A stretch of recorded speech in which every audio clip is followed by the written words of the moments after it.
done, covered it up. We're putting the fiberglass rebar in place.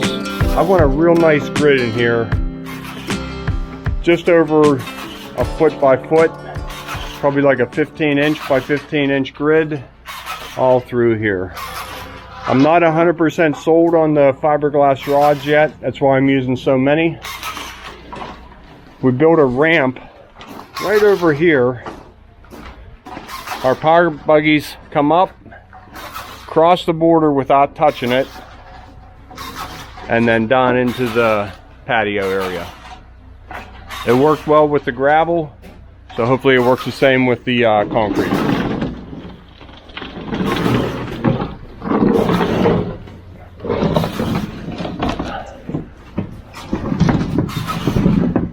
That looks pretty good. We'll just, I had it on the lower section. That's probably good there. All right, let's get some concrete down here. Yeah, he's mixed up. Last couple ties. Looks good. So we did not tie it to our stubbies. That way we can pick these up into the concrete a little bit higher. These are in the bottom 1.5 to 2 inches. We want these the same, just a little bit higher, not too much higher. We're pouring this about 5 inches thick.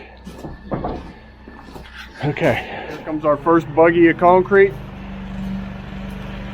From the upper lot, past the playhouse, around the mini excavator, wiggle it in here. We'll be done in no time.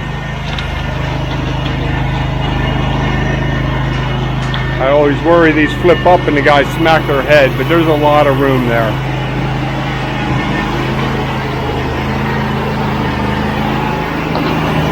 You okay? Want to head right up there?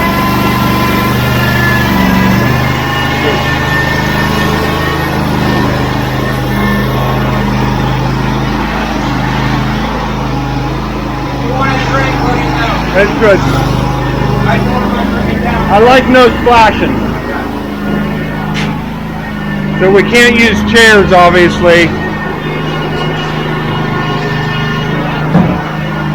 So mocha brown border, sandstone. 2 power buggies running. It's really fast getting this in here. 1, 2 buggies, 3, 4, 5. 5 more out. It won't take long at all.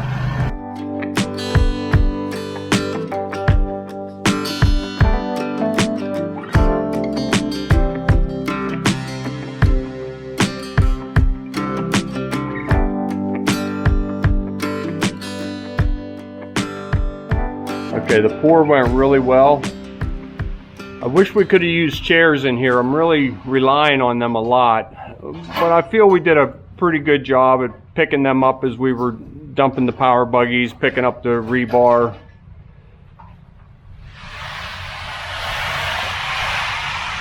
Getting the bull float going, smoothing everything out.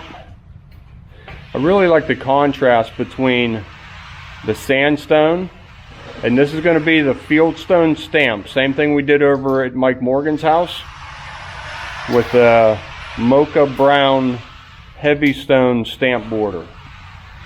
Mike sees this, he's going to want to add this to his patio, I guarantee it. We'll see what he says.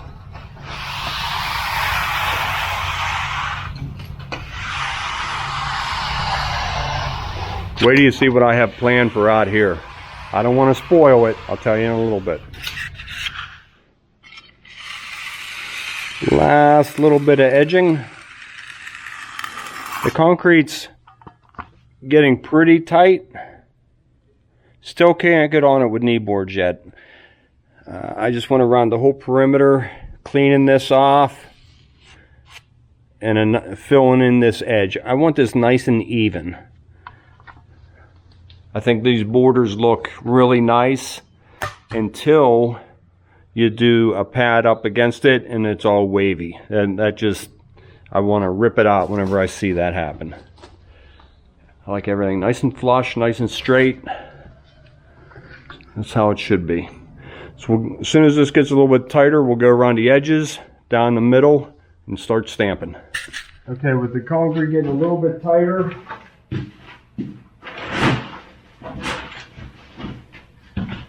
going to start cleaning up these edges. Nice flat, slow. This is a 1B stamp mix. No fiber, no calcium. So it's going to lay here a little bit longer. The 1B stamp means that it's got a real small aggregate. So with that being said, there's a lot of cement in this that makes it set up a little bit quicker than your 4,000 regular. So you just want to keep pushing forward, staying ahead of it.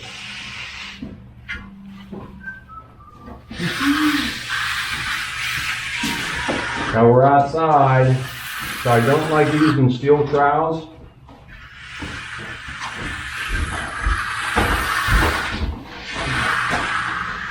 So a nice flat trowel. A line doesn't matter too much, not too many of them. But I don't want to overwork the surface. Just over and back, and that is it.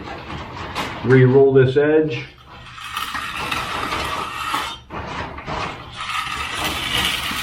We can lose that plastic if it's in your way.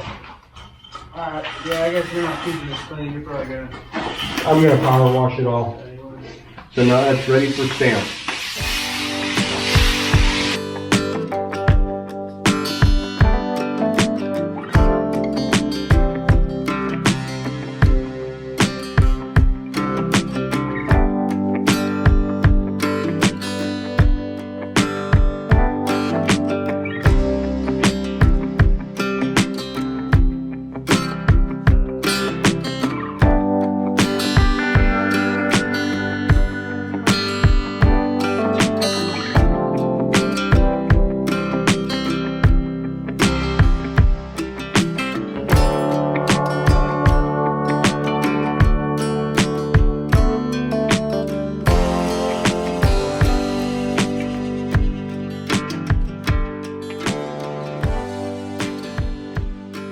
Okay, with all the concrete troweled, re-rolled, just a little bit soft.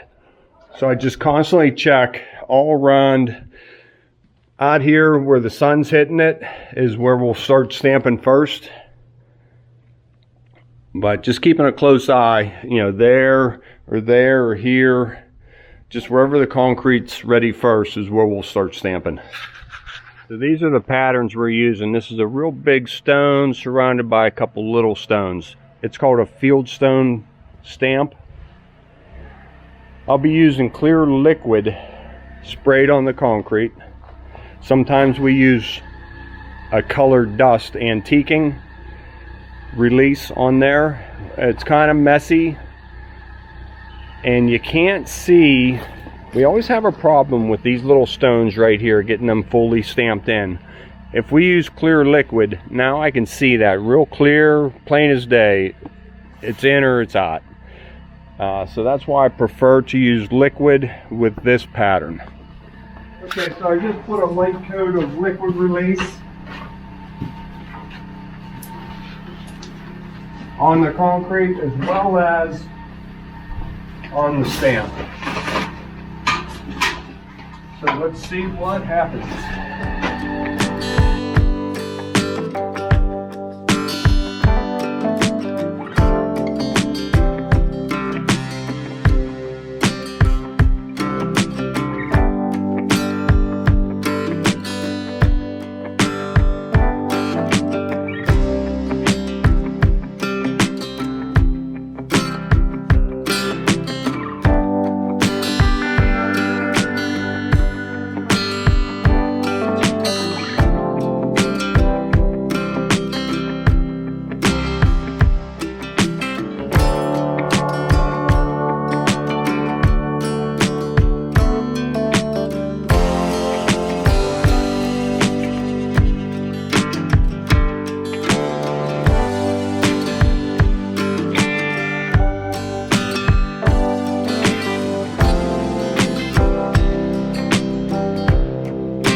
Getting down to the last couple of stamps. We have a designated guy that stays behind designated survivor and hits these intersection marks.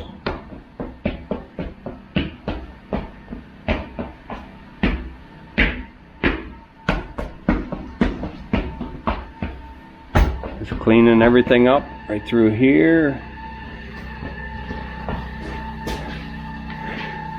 Okay, that's stamped really good all the way to the end. We're still not struggling. It's getting tighter, but they're going in nice and easy.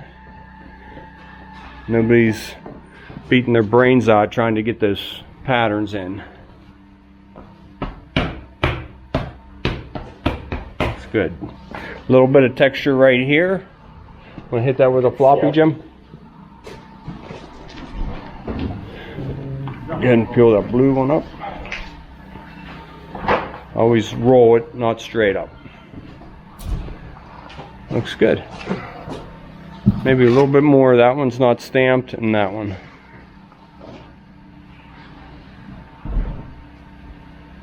Those little rocks always present a problem. Now, if this was dust on top of there, we'd have a real hard time seeing that. Take care of this before we pull that off. I got it. Yep.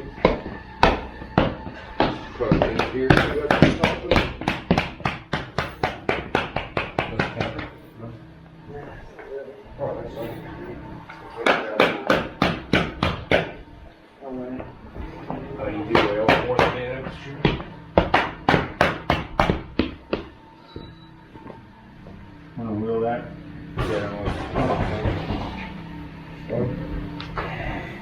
One of the reasons Donna and I decided to put this pattern in here, it's a nice flat stone.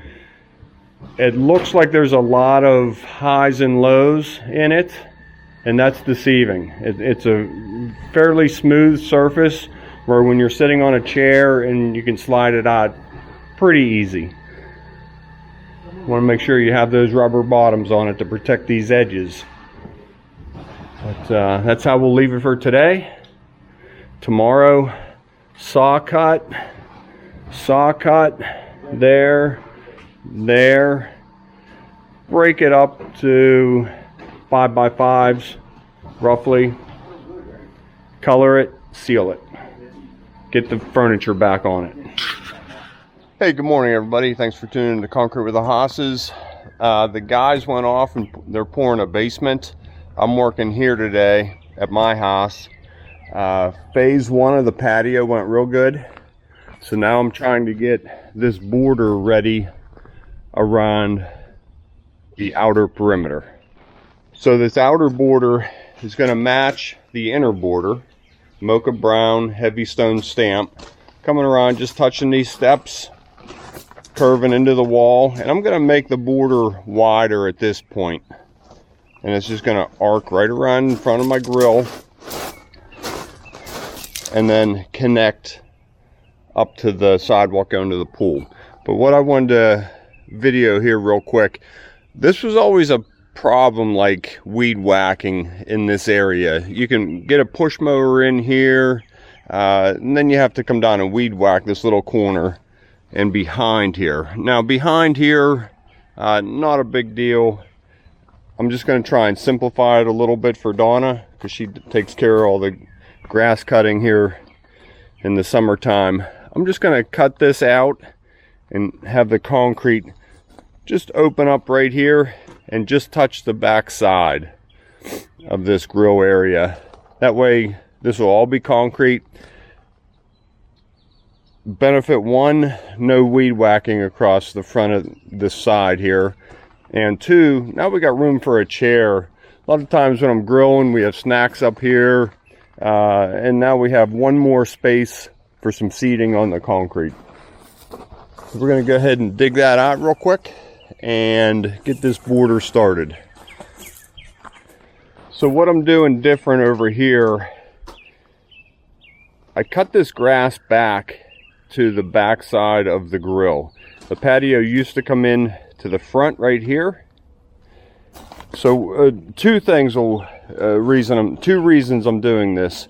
Now we have room for somebody to stand, drink a beer, eat some snacks while we're grilling, a chair, and also a little bit easier. Donna does all the grass cutting and weed whacking through the summer here. I do a little bit, but she does just about all of it. So now when you come through this little area with a push mower, you don't have to weed whack beside the grill anymore. Still have to do back there, but we wanted a little bit of grass running out of room between the fence and the grill. But at least this problem area with the weed whacker will be gone. Adding some nice shape to the patio. It used to come right through here with a little roll to it. So after I dug this out, I started looking at it. Hey, why don't we just open this up about another foot, 16 inches, and give it a nice curve going right over to the pool steps. So I'm just digging out the last little bit of grass, but I wanted to show you where the patio was with a border. Now the patio will be here with a border and then the main stamp. So I think that'll look real nice arcing around there. So I just get my material all laid out, long board, and I find a short one that's close to that size. I don't want to keep cutting up my long stuff. This stuff's so expensive. Try and make it last as long as we can. I have some skinny plastic laying here for my tight radiuses. I'm going to form the outside perimeter first, and then I'll jump to the inside and match that. We'll talk again in a little bit.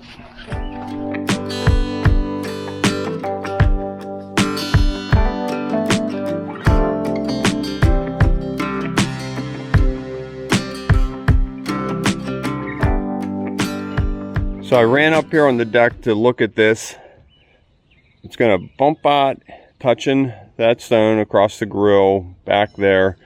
I really like this arc coming right around here, but I think we're a little flat right here. So I'm just going to dig that back ever so slightly and push that form back and see if I can't get that to flow in there. Now the tricky part is I have a radius in this, so I'm just trying to make that's sort of coming in, so I just have to blend that corner right in there, and I think we'll be good. Not a lot. I mean, I'm only talking maybe 2 inches, a little bit out, right where that cleat is, right there. My material's all built. I used real skinny plastic for this tight radius, and then our 3/4 AZAC 1x4 for around there. So I'll get that together. The guys are on their way.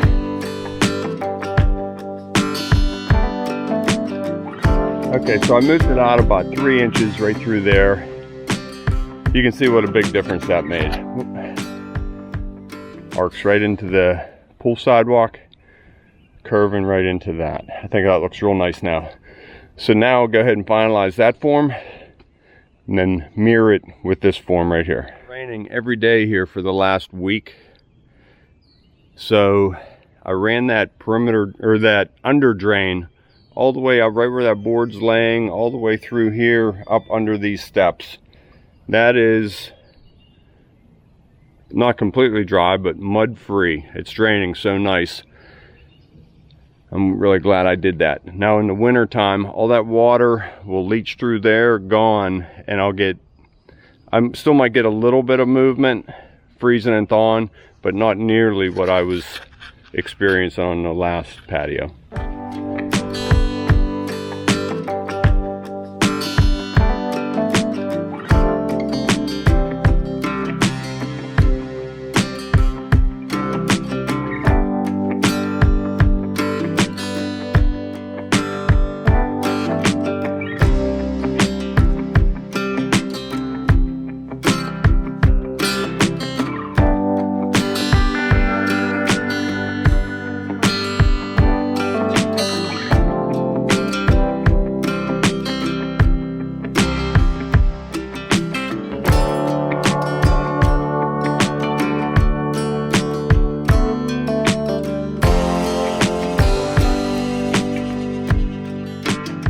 Okay, so I was busy on this side.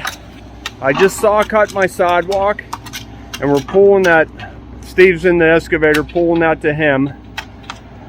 As soon as he gets back a little bit further, I'm going to bring the 301 in, and we'll dig that out and put a nice little bump out right there. That'll be for our fire pit area. It can sit out of the way. We had it down here before, but it was sort of in the way when we were setting up tables. So just 5 feet bigger, it's going to change the whole look of that patio. All the way up to the garage.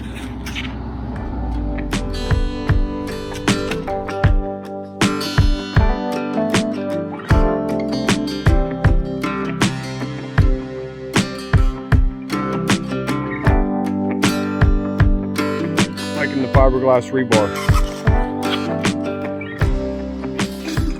Pretty easy to work with on these bends. Bends nice.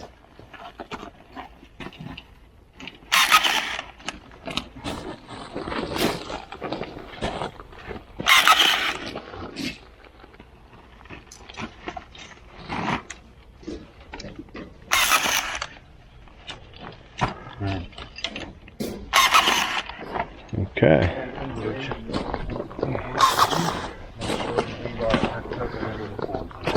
So what Steve's doing here, he cut a little 6-inch stubbies, pulling the rebar where we want them.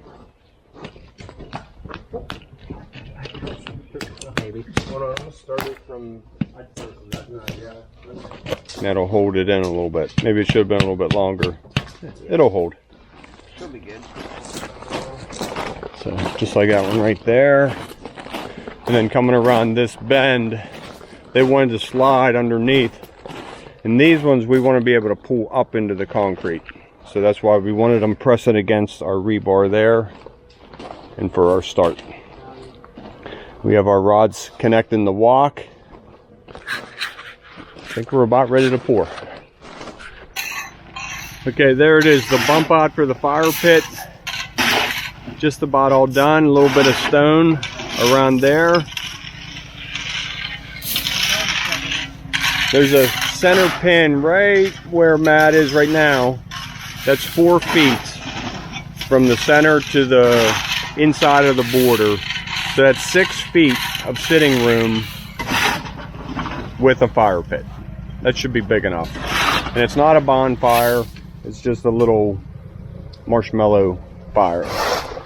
So there's the rebar in the border. We have that little bump that we added right there.